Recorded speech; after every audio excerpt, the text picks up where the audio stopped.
తెలంగాణ రాష్ట్ర ప్రభుత్వం మహిళల కోసం ప్రతిష్టాత్మకంగా తీసుకొచ్చిన పథకం మహాలక్ష్మి పథకం. ఈ పథకం క్రింద రాష్ట్రంలో మహిళలకు ఉచిత బస్ సౌకర్యం కల్పిస్తున్న విషయం తెలిసిందే.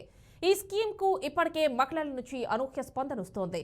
అయితే ప్రధాని మోడీ ఈ పథకంపై ఇటీవల సంచలన వ్యాఖ్యలు చేసి మంత్రి పొన్నం ప్రభాకర్ దానికి కౌంటర్ ఇచ్చారు. మహిళలు ఉచితంగా బస్ ప్రయాణం చేయడాన్ని ప్రధాని జీర్ణించుకోలేకపోతున్నారని మండిపడ్డారు. ఇలా చిన్న అంశాలపై మాట్లాడి ప్రధాని స్థాయి దిగజార్చుకోవద్దని హితవు పలికారు.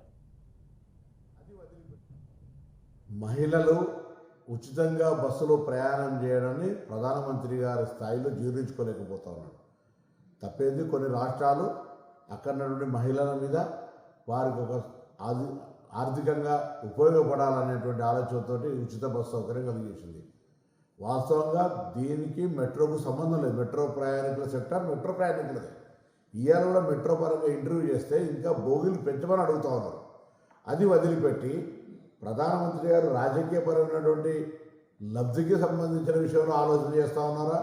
ఇంత బస్సు ప్రయాణానికి సంబంధించినటువంటి దాని మీద ప్రధానమంత్రి గారు ఎందుకు ఆ విధంగా వ్యవహారం చేస్తున్నారో తెలియదు. కానీ తెలంగాణ రాష్ట్ర ప్రభుత్వం కాంగ్రెస్ పార్టీ తప్పకుండా మహిళలకు ఎవరన్నీ తెలంగాణలో ఉన్నటువంటి హైదరాబాద్లో మెట్రో వాళ్ళు ఏం చేసినా ఇంకోరు ఏం చేసినా ఉచిత బస్సు ప్రయాణం అనేటువంటి ఏ ఇబ్బంది భవిష్యత్తులో ఉండదు.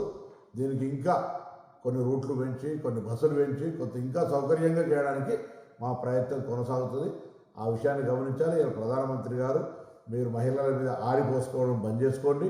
ఈ విధంగా ఉచితంగా బస్సు ఇచ్చేంత మాత్రాన మీకు నష్టం జరుగుతున్నట్టు అజీర్తి అయినట్టు మాట్లాడితే మంచిది కాదు. ఇటువంటి చిన్న పరమైన వ్యాఖ్యలు చేసి ప్రధానమంత్రి స్థాయికి దిగజార్చుకోవద్దని ఈతో చెప్తాను.